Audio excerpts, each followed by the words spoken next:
bienvenue sur l'Argus.fr pour découvrir la Mercedes EQXX. Alors derrière ce nom se cache non pas un simple concept car, contrairement à ce que l'on pourrait croire en voyant la voiture, mais bien un prototype, un véhicule expérimental avec lequel Mercedes développe les technologies de ses futures voitures électriques.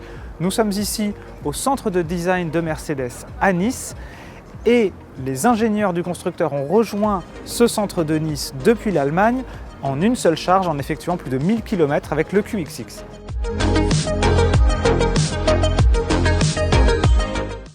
Nous voici donc à bord de la Mercedes EQXX, véhicule expérimental, prototype de développement, et pourtant la première chose que l'on se dit à bord sur route ouverte, c'est que c'est avant tout une voiture. Il n'y a pas de sifflement typique des prototypes électriques, il n'y a pas de bruits étranges, il n'y a pas de comportement brutal de la voiture. Tout est parfaitement homogène comme dans une voiture de série, ce qui montre l'avancement du développement du projet avec de nouvelles évolutions dans ce véhicule. Mais pour l'heure, je suis avec Julien Pilas, qui est parmi les derniers conducteurs à avoir amené la voiture depuis l'Allemagne vers le sud de la France. Alors dis-moi, qu'est-ce que ça fait de conduire ce prototype électrique sur route ouverte? C'était une expérience exceptionnelle. La voiture se conduit dans une façon très facile, au même temps très direct, un peu sportif aussi.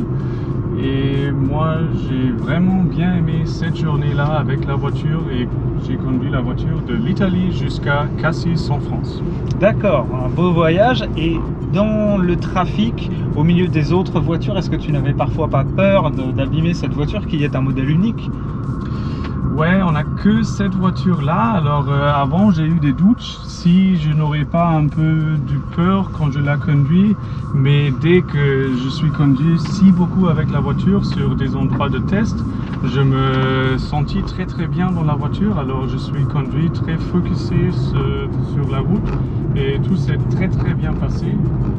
D'accord. Alors donc toi tu es ingénieur en groupe motopropulseur électrique chez Mercedes. En termes de performance, en termes de consommation d'énergie, est-ce que les conditions réelles ont correspondu aux simulations sur ordinateur?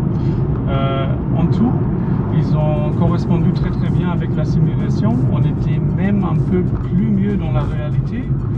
On a les influences autour de la voiture, par exemple notre panneau électrique, panneau solaire électrique nous a donné beaucoup d'électricité parce qu'on a eu beaucoup de soleil en France, on n'a pas prévu ça. Alors comme ça, on a eu encore un peu de LED et comme ça, on était en consommation même un peu plus mieux qu'on a prévu. D'accord.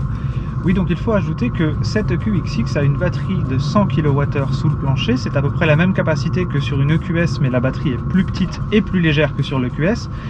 Et son toit est équipé de panneaux solaires qui permettent de récupérer environ 2% d'autonomie, environ 25 km sur une charge complète. Le trajet de l'Allemagne jusqu'à la France a pris environ 1000 km avec une consommation qui a dépassé les objectifs de Mercedes puisqu'il s'était fixé en dessous de 10 kWh par 100 km, ils sont arrivés à 8,7 et au moment où je vous parle on est d'ailleurs à 8,8 en consommation en temps réel, ce qui est vraiment une excellente performance comparée aux voitures électriques de série actuelles.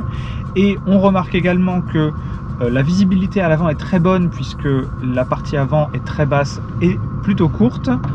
Les sièges et la suspension sont assez fermes, on se croirait presque dans une voiture de sport. Alors, on a 245 chevaux, c'est-à-dire 180 kW, c'est pas une sportive pour autant, mais on sent que la voiture répond assez directement aux impulsions du conducteur.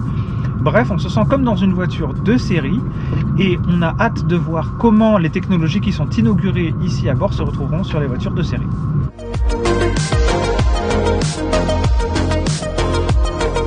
Pour obtenir ce genre d'autonomie avec une batterie qui fait environ 100 kWh comme sur le QS, Mercedes a particulièrement travaillé l'aérodynamique de la voiture. Ça commence par un volet qui permet ou non d'ouvrir un circuit de refroidissement supplémentaire pour la batterie.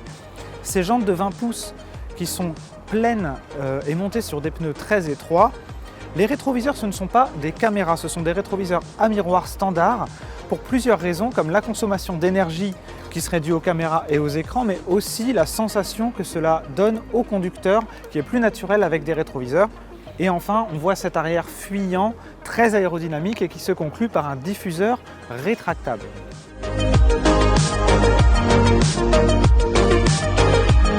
Ce fameux diffuseur se déploie automatiquement à 60 km/h pour réduire les perturbations aérodynamiques à l'arrière de la voiture qui la retiendraient vers l'arrière, qui la freineraient.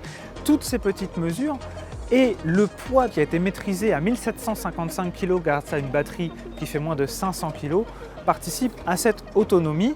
Et quand on la regarde, on se dit que finalement, dans 10 ou 15 ans, ce ne serait pas impossible d'avoir une voiture électrique qui ressemble à ça. Mais en attendant, les nouveautés introduites sur la Mercedes EQXX se retrouveront probablement sur de petits modèles électriques qui sortiront à partir de 2025 sur une nouvelle plateforme modulaire baptisée MMA. Évidemment, on en reparle d'ici là sur l'Argus.fr.